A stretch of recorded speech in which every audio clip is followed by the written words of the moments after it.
Hi, I'm Mark, resident pickleball pro, with the reflexes of a cheetah, who maybe had a little too much caffeine. And I'm Raven, here to make sure our strategy's on point, like a perfectly placed drop shot. Okay, so today we're diving into the differences between pickleball and tennis courts. Yeah, everyone wants to know. They've got questions, we've got answers. Absolutely. Let's start with the elephant in the room, or should I say the tennis court on the pickleball court, or however that saying goes.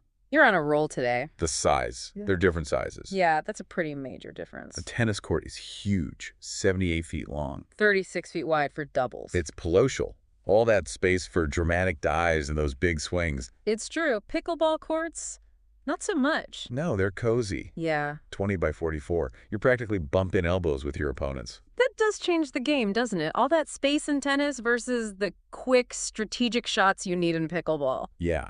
I saw this one pickleball game, right? And the point went on for almost 2 minutes. It was insane. 2 minutes. Dinks, volleys. There may have been a couple trick shots in there. Okay, maybe I dreamt that last part, but you get the idea. I can't see what you're saying. Imagine trying to do a 2-minute rally on a tennis court. You'd need a change of clothes and a snack break. You'd be completely exhausted. Speaking of things that are different sizes, the net. Ah, yes, the net. Source of so much joy and also frustration. In tennis, you've got that curve, right? 3 feet, 6 inches on the edges, dips down to 3 feet in the middle. Pickleball keeps it simple. Straight across, 3 feet high. No need to break out the protractor to check if you got the height right. And that lower net really changes things up. All of a sudden, those dink shots become super important. Trying to get that perfect drop just over the net. Right into the kitchen. Which, by the way, is just a 7-foot zone on each side of the net, not a place for snacks. Wait, hold on. What? You're telling me there isn't a designated snack area on a pickleball court? Well, there's nothing that says you can't, but Right. probably best to save the celebrations for after you've won the point. Good point. So back to the net. That lower, consistent height on the pickleball court makes volleys lightning fast. You need those cat-like reflexes to keep up. It's true. It's like a dance, except instead of graceful movements, it's more like, get it away from me. Maybe not quite as graceful, no, but just as fun. Okay, so we've talked about the size, we've talked about the net, but can you actually, fit a pickleball court on a tennis court? It's like trying to fit, I don't know, a pickup truck in a parking space for a compact car. It's more like Tetris, really. Okay, yeah, more like Tetris. You're trying to squeeze a smaller court onto a bigger one, and amazingly, it works. It does. A lot of places are realizing pickleball is, well, kind of a big deal. It's huge. And they're changing their tennis courts so people can play both. Right, makes sense. Best of both worlds. Well, almost. Almost. Some tennis players, you know how they can get. A little protective of their court. Yeah. Yeah. They see pickleball happening and they're like, hey, that's where my baseline goes. That's not a kitchen, buddy. But hey, sharing is caring, right? Yeah, it is. Besides, maybe they'll try pickleball and realize how fun it is. I've seen it happen. They start out all skeptical, and the next thing you know, they're hooked. It's true. Pickleball just has that effect on people. It's the fast rallies, it's the volleys, the fact that you get a great workout, but you're not, totally dead afterward. Plenty of energy for snacks afterward. Speaking of snacks, Oh, here we go. another difference between pickleball and tennis courts. Pickleball is way more social, wouldn't you say? It can be. It's like a big family reunion. But instead of arguing about politics, we're arguing about line calls and who brought the best snacks. Sounds about right. And that's partly because the courts are smaller, right? You're right there next to your opponents. You can chat. You can joke around. You try doing that on a tennis court in the middle of a point. See how that goes. Yeah, you'll get a tennis ball to the head. Maybe not, but tennis is definitely more, what's the word? Reserved. Yeah. More serious.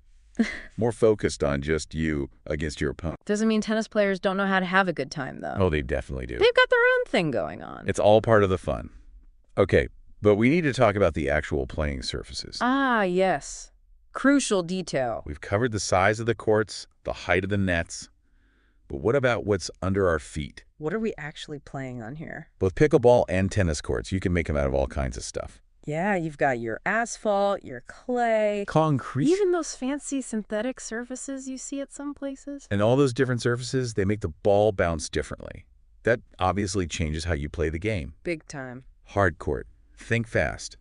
The ball's going to come zipping off that surface. Clay court. It's a whole different ball game. Yeah. Slower, more controlled. Like the difference between, I don't know. A sprint and a marathon. There you go. And that's just tennis. Now imagine how different surfaces would affect pickleball with that smaller court and lower net. It just adds a whole nother level of complexity. Definitely makes you think. Yeah. It's not as simple as just drawing some lines on the ground and saying, let's play. Right. They put a lot of thought into how to design these courts. Everything matters. The size, the material. It's all about making it the best possible experience for the players. Exactly. Speaking of, we've talked about playing pickleball on a tennis court. Right. What about the other way around? Tennis on a pickleball court. Could you even, It'd be like trying to fit, 10 clowns in a phone booth. or trying to waltz in a broom closet. Okay, you're better at this analogy thing than me.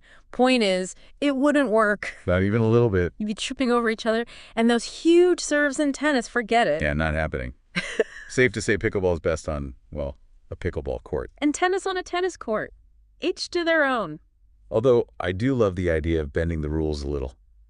Trying new things. As long as it's fun. Exactly. And nobody gets hurt. Well said. There you have it, folks.